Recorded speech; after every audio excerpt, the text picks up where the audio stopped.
Hi everyone, I am Joe, and I am a developer advocate at Dragonfly, and it's very nice to see you all the community members here again today. And today we're gonna talk about something very exciting. It's about managing Dragonfly in the cloud. So without any further ado, let's dive in.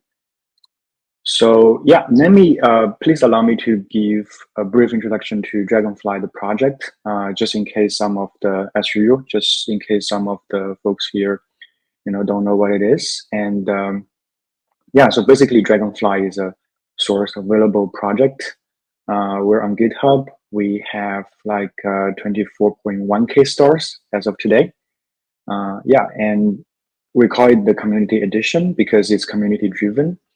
You can see a lot of issues and pull requests going on, in our GitHub repo, which is at github.com/dragonflydb/dragonfly. So Dragonfly, it is Redis compatible in-memory data store, right? So it is designed to be able to fully utilize your modern multi-core server hardwares. Right? So based on our benchmarks, it is able to achieve 6.43 million operations per second on this AWS C7GN 16x large instance. Right? So it's kind of the new server model we have now. It's available on AWS, and it's based on their Graviton third generation CPUs. In comparison with a previous round, which is on C6GN, yeah. So on C6GN, we were able to do 4 million. So that's already a 60% increase from the last round.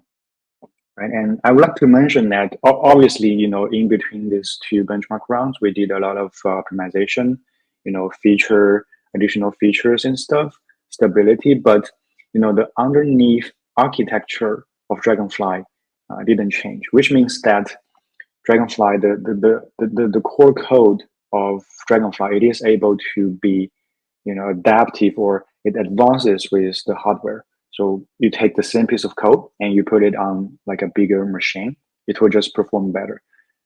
That's one of the design goal of Dragonfly. It's also able to handle up to 1 terabytes of in-memory data, on a single instance. I would say that it's kind of enough for a vast majority of the use cases out there, right?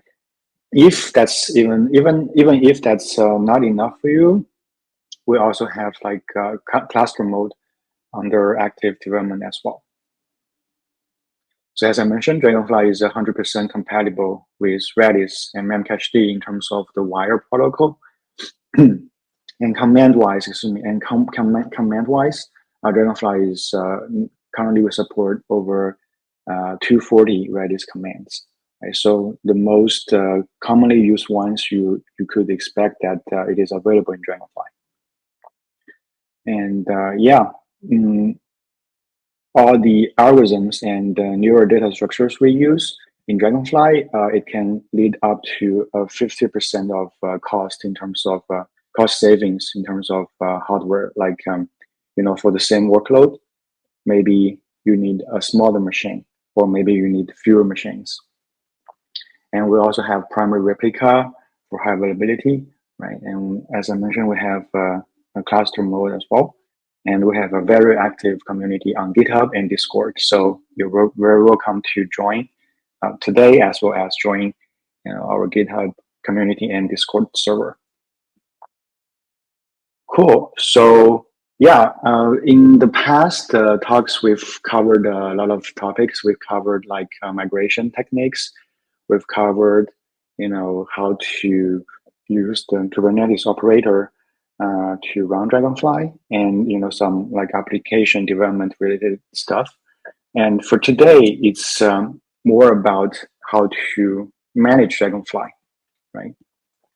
So yeah, it's a cloud era nowadays, right? So not everybody, but it's kind of like a default choice for, say, for me, if I do individual development, maybe cloud is the go-to solution because it's so easy to use. You can have like a server running, say in 2 minutes, something like that, right? So it's quite cool, like the elasticity of cloud, right? But cloud is a great tool, but it's only one of those tools out there, right? Like there are still many folks and organizations, they chose to, go with on-prem servers that buy their own hardware, right?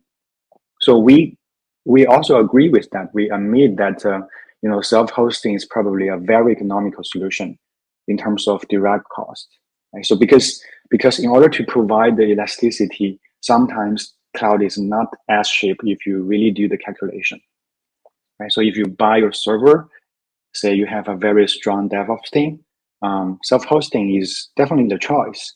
The server itself maybe upfront it's a larger payment, but over the course of 5 years, the server itself, the hardware itself is really not as expensive, right? So in terms of direct cost, that's a viable choice. But on the other hand, that kind of, as I said, that kind of requires that you have like a very strong DevOps and platform teams, right? Because you need to cover things like doing backups. That's not unique to Dragonfly, right? For other databases or data stores as well. High availability for Dragonfly or the Redis ecosystem. For Volkey, we have like replication or Sentinel. For other databases, you have other tools as well for monitoring, for version upgrades, and last but not least, for security as well. As I always say, something that we probably pay attention later, but it's quite important. Right? So the indirect cost, which kind of requires you have people, you have human resources, you have like a strong team to handle this. That's probably a harder calculation other than just calculating the cost for buying hardware. But that's something that we need to keep in mind. So I guess what I'm trying to say is that self-hosting is an option and it's a very economical option. But there are other considerations that needs to be taken into account.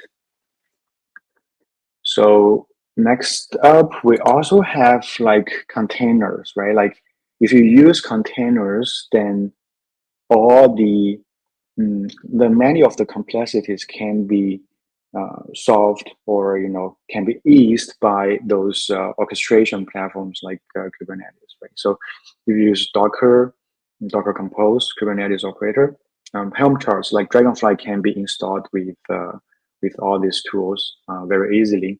And we do have like a native Dragonfly Kubernetes operator available, and it's open source as well.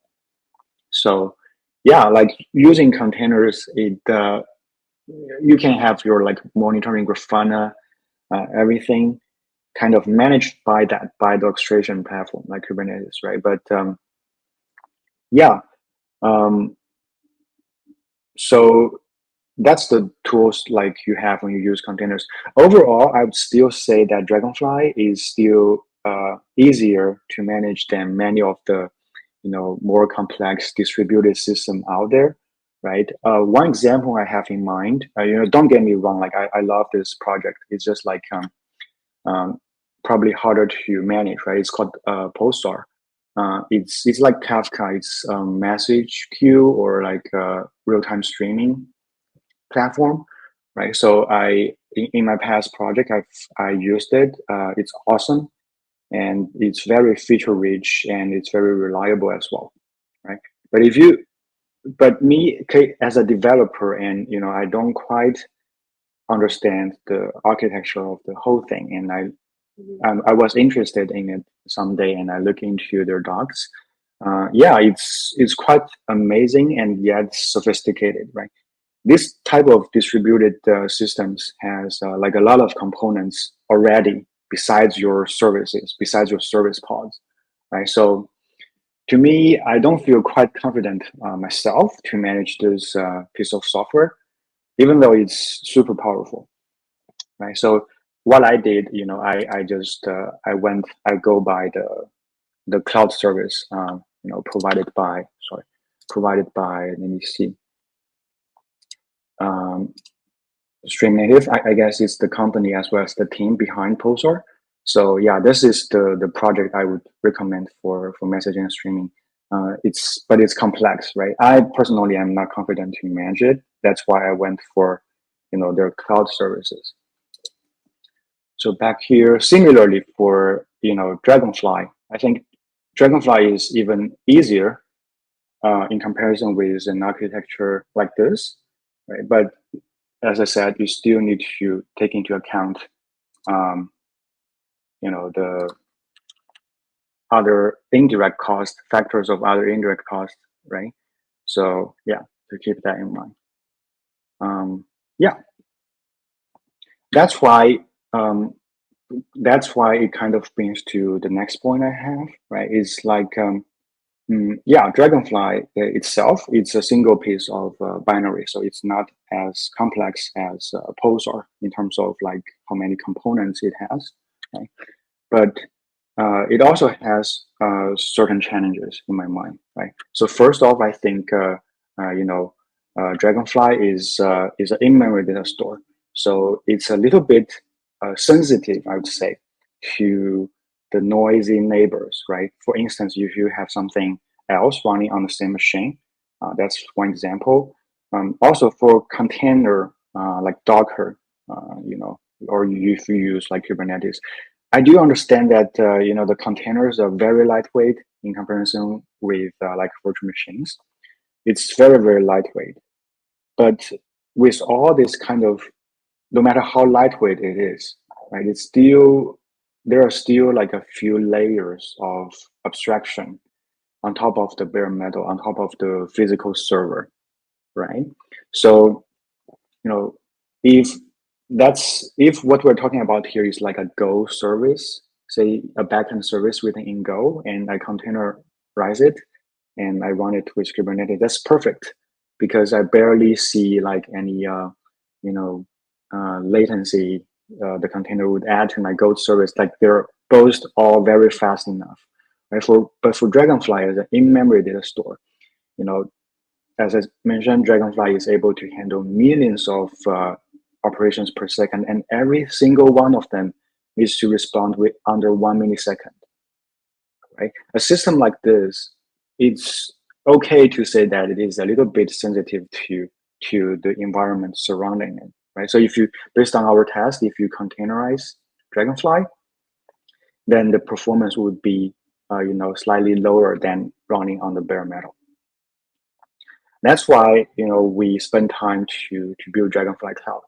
So really, what Dragonfly Cloud is, it is the Dragonfly Community Edition. We don't hide any advanced features, behind the open source version. The open source version has everything, has all the features, right? So it is that. Plus the powerful hardware resources in the cloud. As I mentioned, these resources are easily to have, like within 2 minutes if you have an account.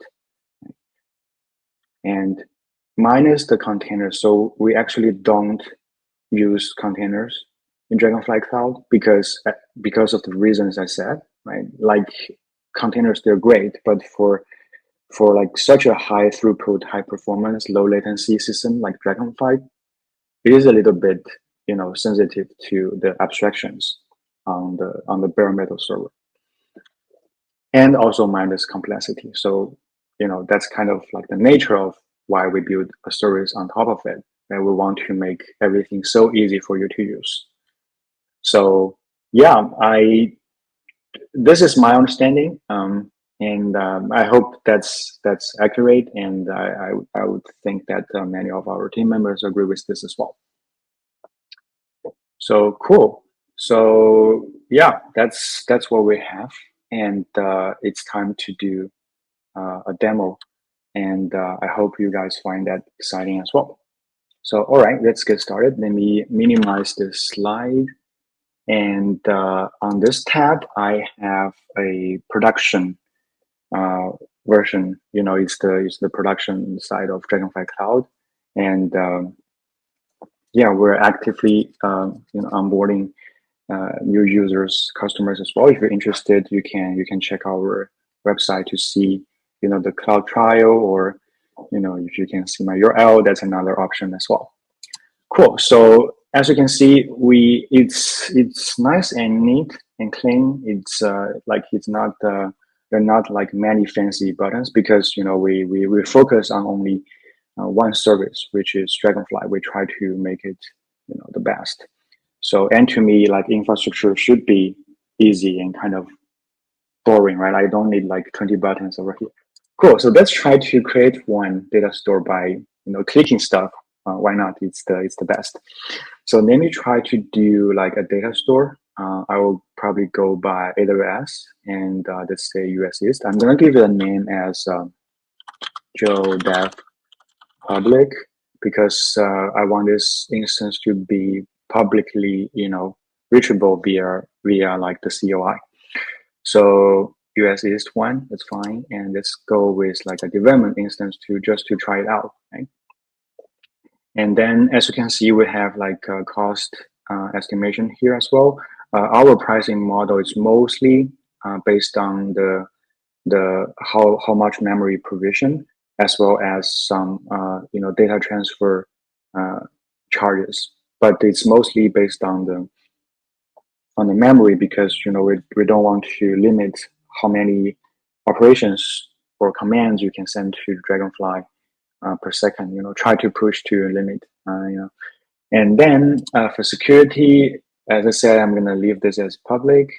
And durability, high availability, maybe I will go with the cache mode, which uses our LRU and LFU combined algorithm. It's called Q2. It's based on like research papers, which take into account like the most recently used and most frequently used. So yeah, and we don't have like other eviction policies. It's just either no eviction or this sophisticated one, right? And high availability zones, let me just leave it like that. In one zone, but you can choose like up to 3 zones. So 1 primary and 2 replica setup, right? And specializations, currently we have BOEM-Q. We will definitely have more in the future. Those are the server flags that we use that can support the highest throughput of a certain integration or a certain framework. So if you click that, then we will set up the proper server, one or more server flags for you, so you don't have to worry about. Cool. So let's review that, and we can just create the data store now. So while it is creating, it takes like just a minute or two. Yeah, we can, and this instance is going to be publicly available, right? So like after just a minute or two, I will be able to connect to it and start to issue commands. So in the meantime, let's see if we have questions coming for this, for the presentation so far. Cool. I don't think I've seen any. Okay, but yeah, in the end, if you have questions, don't be shy. Feel free to shoot them in the chat text box. Cool. And it has all the information that you need. You can also edit some of the configurations of the instance after it's ready. Let's see, a minute ago. Cool. Why don't we just keep going, right? So while it is creating the instance, right? So another feature, like, it is very important that I want to show you, is about the VPC, like the virtual private cloud networks, right? So what that does is that it isolates the cloud resources that you have, including even if like you're creating a Dragonfly instance over here in Dragonfly Cloud, right? It's still running on at the moment on one of the cloud providers, right? So you want to have Dragonfly Cloud, the Dragonfly instance, to be as close as possible to your applications and as secure as possible to your application as well. That's where we can use the VPC configuration later. Okay, all right. Before we move on, I guess this instance is ready. So that's I can just this is not the most secure way because we have the connection string and it is public. But just for demonstration purposes, I can just grab that string. I can do Redis CLI u and I use that string. Yeah, I'm already in this Dragonfly Cloud Dragonfly instance. And start to issue commands. Let's say pong keys, no keys, info server. As you can see, we have Dragonfly 1.18.1, which is I believe the newest version. We do keep some of the output for compatibility reasons, but yeah, this is indeed a Dragonfly instance set. My key, my file, ex100. Let's say get my key, ttl my key. Cool, nice. It's working right now. Next, let's try to set up like a more secure instance, which is only accessible, within your cloud environment, within your isolated cloud environment. Right? So it requires a little bit more steps, but I hope this is already amazing. For many of you, this is amazing for me. It's kind of like the power. Or like the easiness of using a cloud service, like within just a few clicks, I have an instance ready. Right. Cool. So let's move to the networks setup. Right. So here I don't have any network yet, but I'm gonna add one. So let's see. I'm gonna do a GCP one, right? Maybe. So what I can do is that I can name it as a, say, Dragonfly GCP network, right?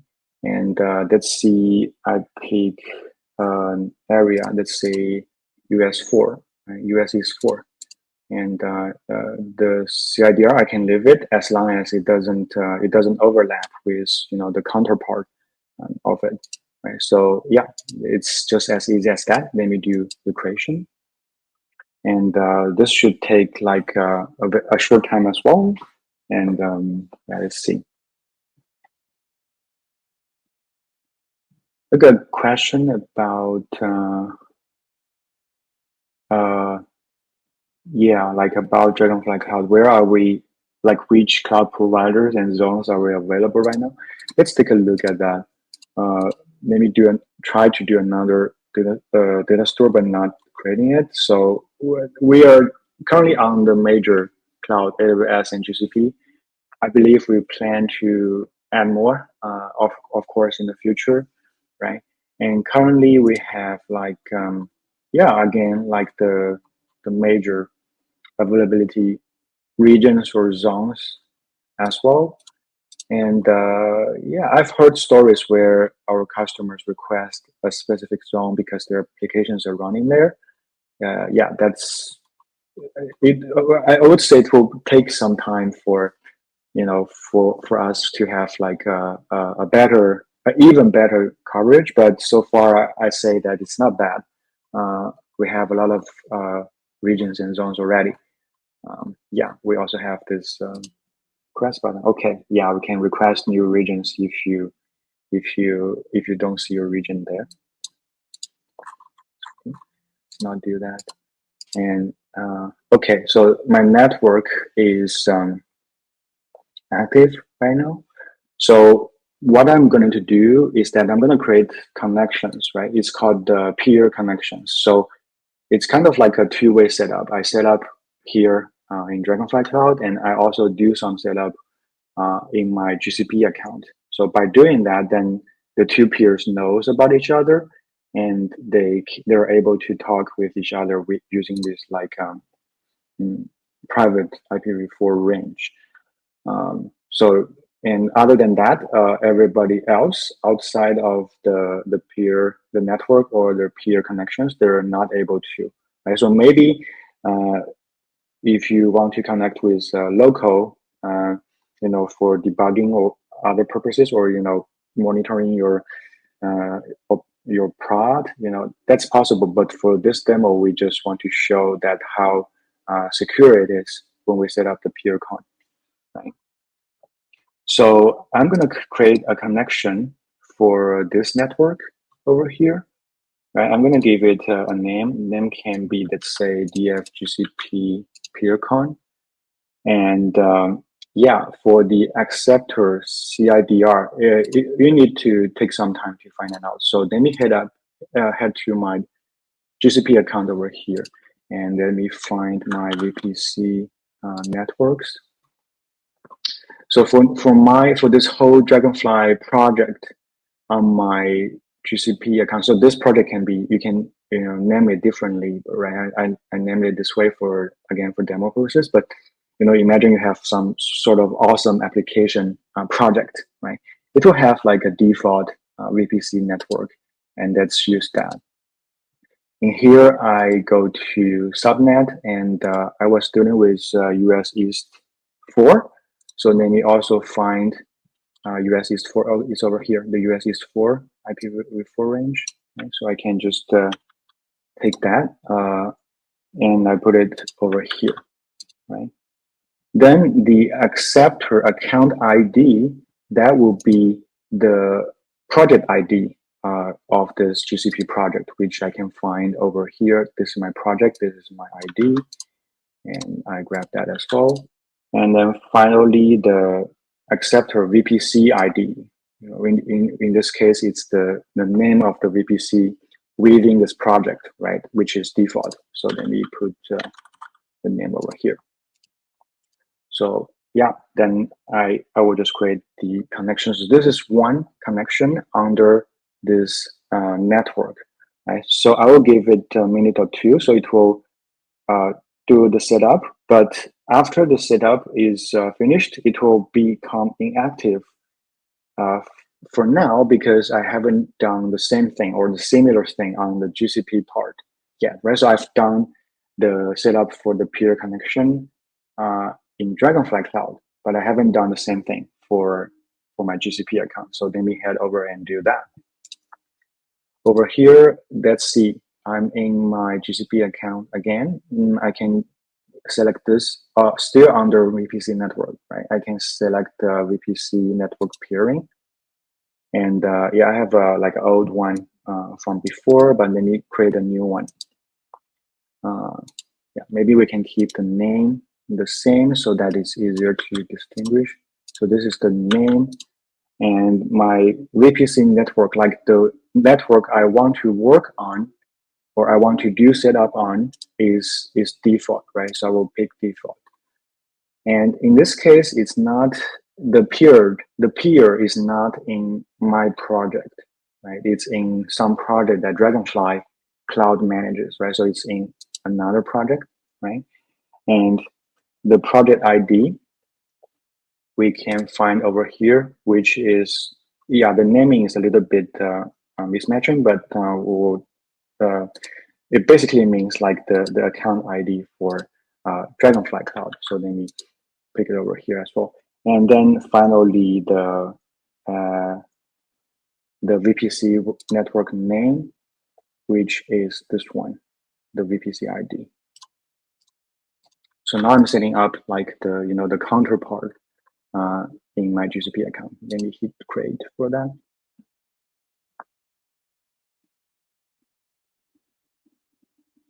Cool. Yeah, it's the similar process. The connection is established, and they're doing like probably probing and testing and stuff. And after a minute or two, it should become like active. Yeah. Let's see if I have more questions coming. Does this whole, okay, I got one question about AWS. Can we do the same for, yeah, we can do the same for AWS, right? Like I created a network which was for GCP, but we can do the same thing for AWS. It's similar steps, which I'm not gonna demo today, but it's very similar steps, and we will update our documentation as well when this whole thing is available. Cool. So this Dragonfly GCP peer current is active. We can actually look at it.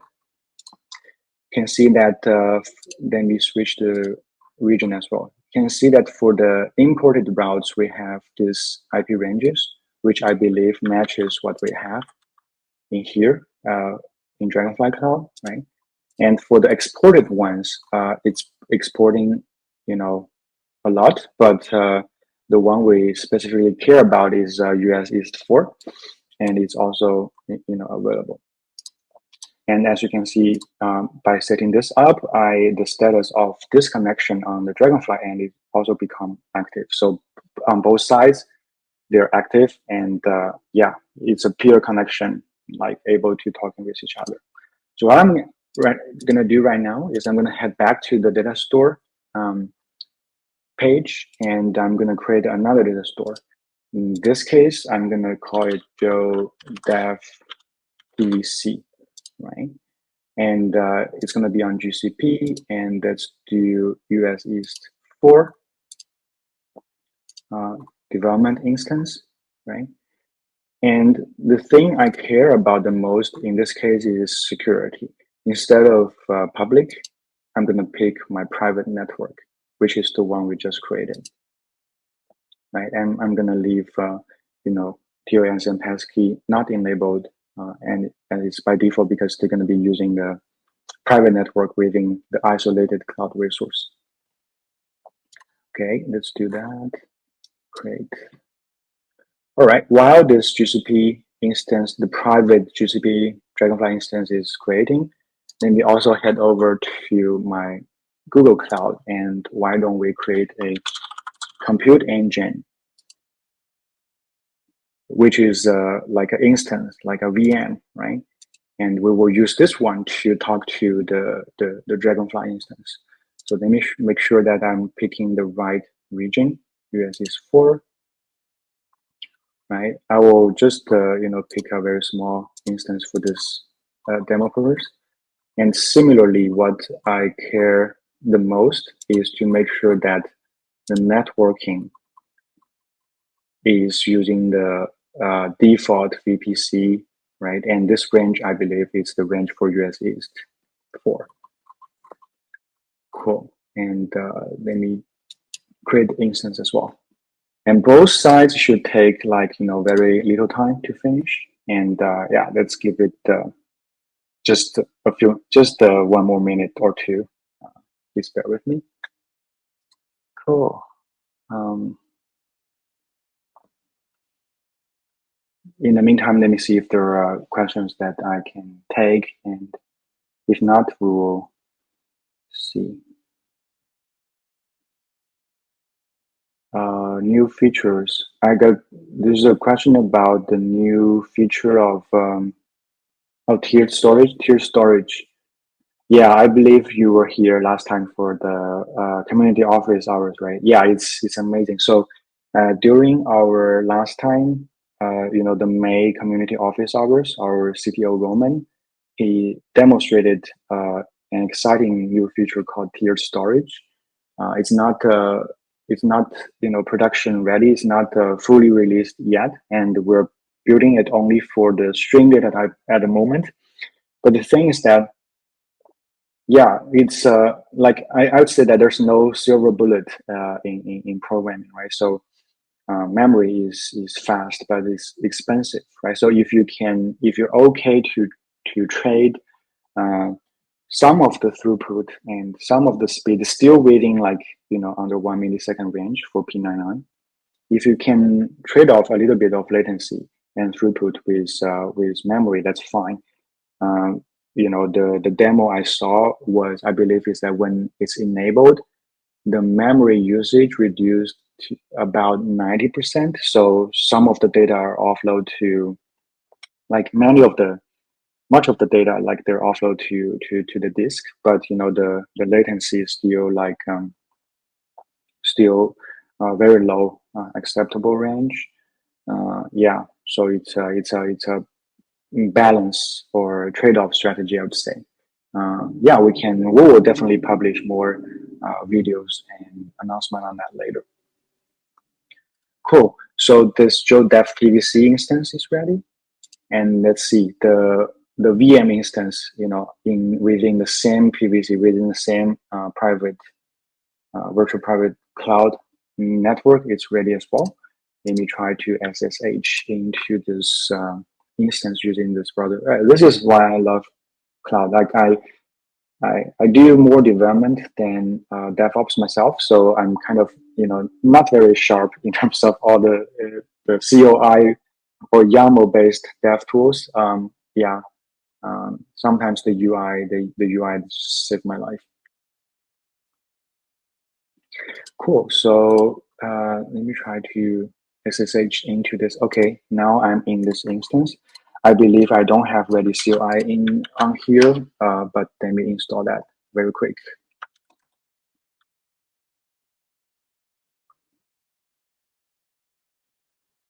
And in the meantime, let me switch over and grab the connection string for this instance within the PVC.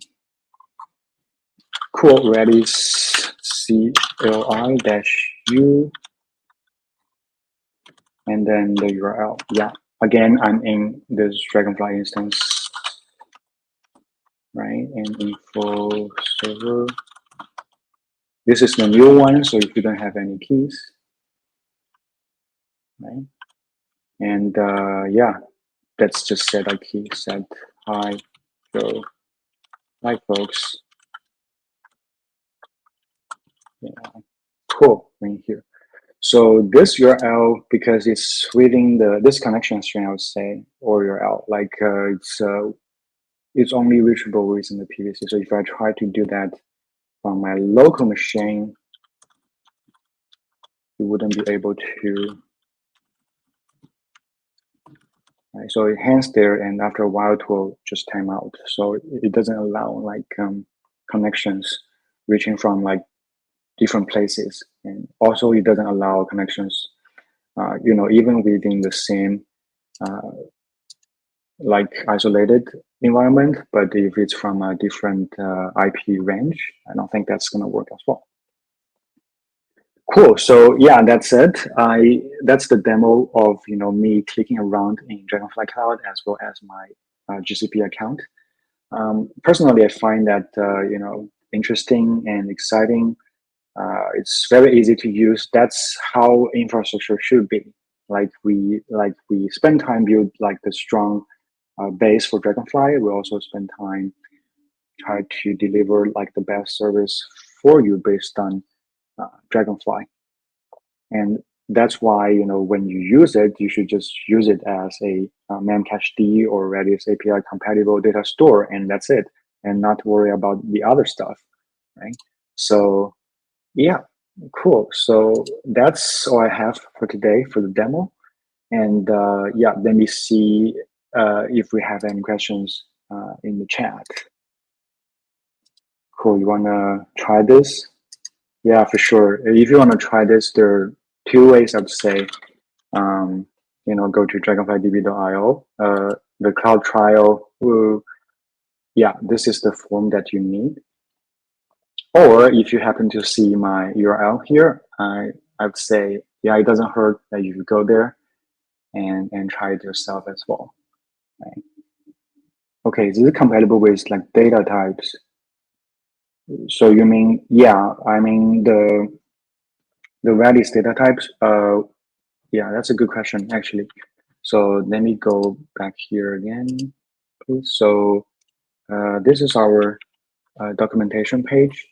And as you can see, we do support the, not just strings, right? We support all the other data types that's available in Redis, including hashes, lists, sets, sorted set, strings, right? So these are kind of like the native data types from Redis.